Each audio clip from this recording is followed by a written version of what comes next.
Crystal Faulkner with the CPA and business advisory firm of Cooney, Faulkner & Stevens. We're here today with Chris Finney. Chris is a founding partner of the law firm Finney, Stagnaro, Saba Patterson.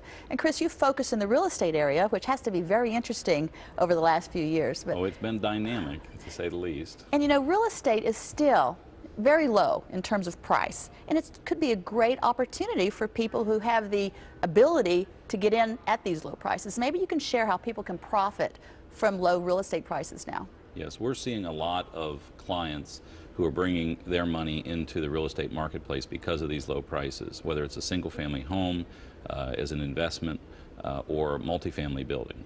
And a lot of these can be purchased through sheriff sales, which are foreclosure sales or tax sales. They can be purchased through bankruptcy sales. And then once the bank, a lot of times the bank ends up being the buyer at those sales, they sell them back. They're called real estate owned or REO properties.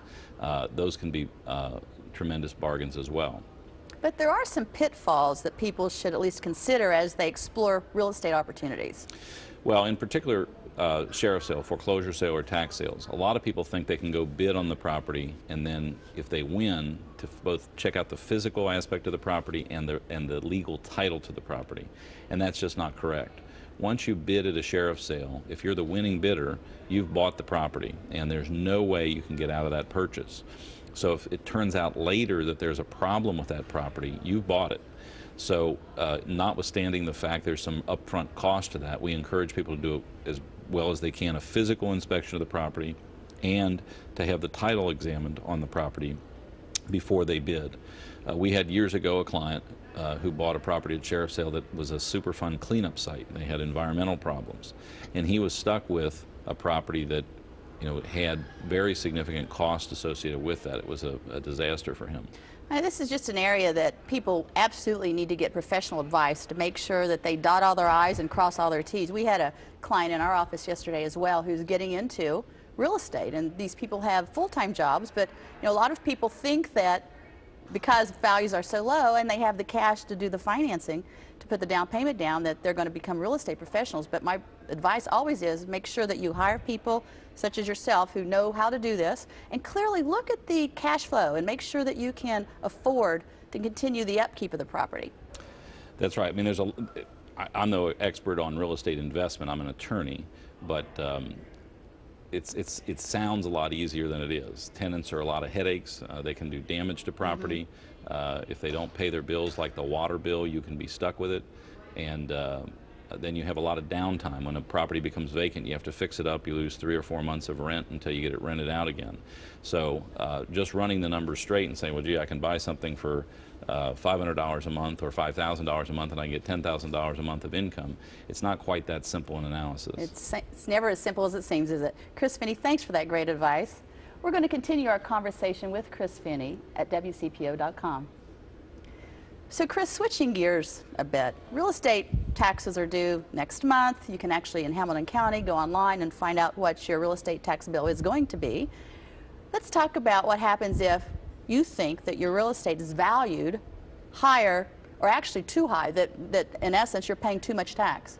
Well, you're right. This is the beginning in Hamilton County, Claremont County, and Butler County of a new tax triennial, which means that most property owners, when they get their tax bill, are going to have a new valuation on it. The auditor says what your property is worth, and that amount, that valuation, determines in part how much you pay in taxes. If that valuation is high, you can challenge that through a legal proceeding through the local board of revision and achieve potentially significant savings on your taxes. And there's a fairly simple procedure for that. Our firm does a series of seminars each year on that with realtors and just out in the community. And you have until March the 31st to file a formal appeal with your local board of revision to challenge that new valuation.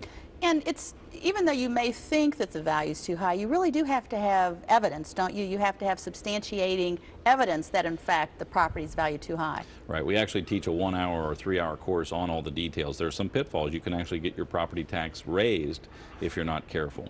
But yes, some people are just emotional about it, and they think, well, my property value went up too much and therefore it must be overvalued.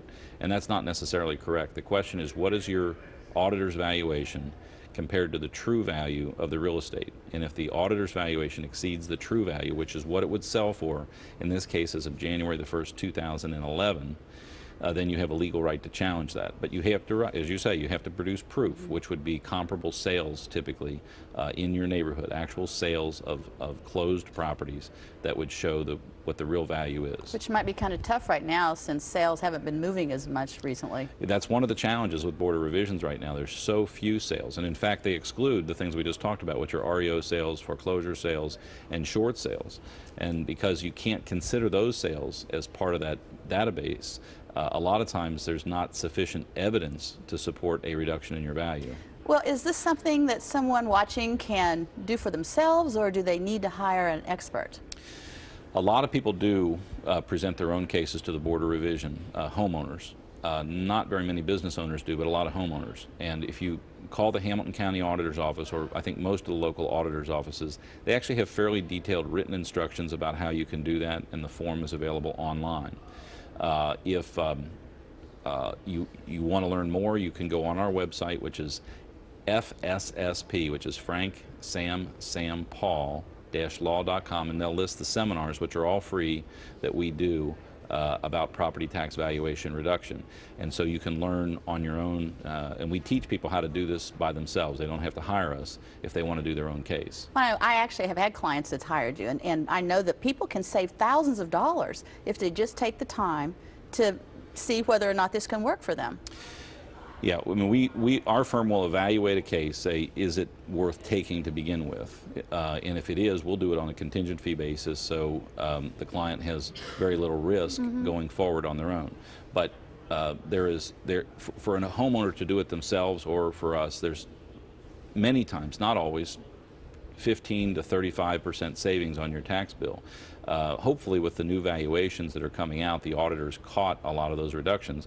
That'll mean there'll be fewer cases, fewer opportunities for challenges. But it really is a wonderful way for people who are watching their dollars to come up. And it's not just a one-year savings, by the way. If you win your case before the Board of Revision this coming year in 2012, you'll guaranteed to get 3 years of savings on your taxes. Well, it's certainly worth checking out. Chris Finney, thank you for that great advice. Thank you.